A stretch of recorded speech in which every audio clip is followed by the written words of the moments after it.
उतनी ही डरावनी भी, क्योंकि यहाँ जिंदगी और मौत का सौदा हर पल होता था। इसी आलीशान हॉस्पिटल के ठीक सामने सड़क के किनारे एक छोटी सी पुरानी टपरी थी। ये टपरी थी रामलाल की। सुबह के 6 बजते ही उस टपरी से अदरक और इलायची वाली चाय की महक उठने लगती थी। रामलाल अपनी बूढ़ी हड्डियों के साथ चाय बनाता और उसका बेटा रवि ग्राहकों को चाय सर्व करता। लेकिन रवि कोई साधारण चाय वाला नहीं था। रवि, जिसकी उम्र मुश्किल से 20 साल थी, उसके एक हाथ में चाय की केतली होती थी और दूसरे हाथ में ग्रेज एनाटमी जैसी मोटी मेडिकल की किताबें। रवि के कपड़े भले ही पुराने थे, लेकिन उसकी आंखों में एक चमक थी, एक डॉक्टर बनने की चमक। वह शहर के मेडिकल कॉलेज में कार्डियोलॉजी का सबसे होनहार छात्र था, जिसे स्कॉलरशिप मिली हुई थी। लेकिन घर की गरीबी ऐसी थी कि कॉलेज के बाद उसे अपने पिता का हाथ बटाने आना पड़ता था। रामलाल अक्सर रवि को किताबों में डूबा देख भावुक हो जाते। वे कहते, बेटा, मेरे हाथ तो चाय छानते छानते घिस गए, लेकिन तू इन हाथों से लोगों की जिंदगी बचाएगा। तू इस सामने वाले अस्पताल का सबसे बड़ा डॉक्टर बनेगा।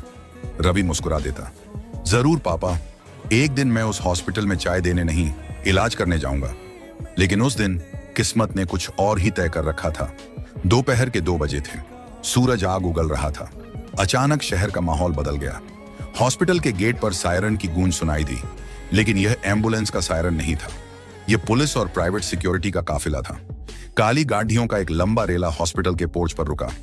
गाड़ियों से काले कोट पहने दर्जनों बॉडीगार्ड उतरे और उन्होंने घेरा बना लिया। बीच वाली गाड़ी का दरवाजा खुला और बाहर निकला सोनू सिंघानिया। सोनू सिंघानिया नाम ही काफी था। शहर का सबसे बड़ा बिजनेस टाइकून, जिसका कारोबार रियल एस्टेट से लेकर अंडरवर्ल्ड तक फैला था। कहते थे कि शहर की पुलिस भी उसकी इजाजत के बिना सांस नहीं लेती थी। लेकिन आज वह ताकतवर इंसान लड़खड़ा रहा था।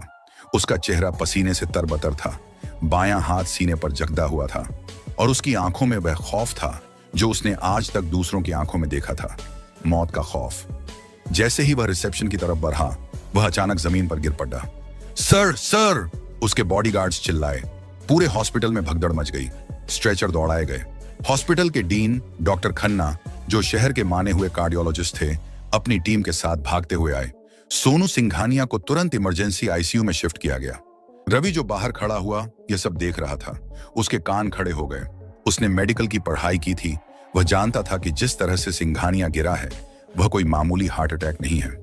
उसने मन ही मन सोचा, लेवाइन साइन पसीना और गिरने का तरीका, यह एक मैसिव मायोकार्डियल इंफ्रैक्शन है।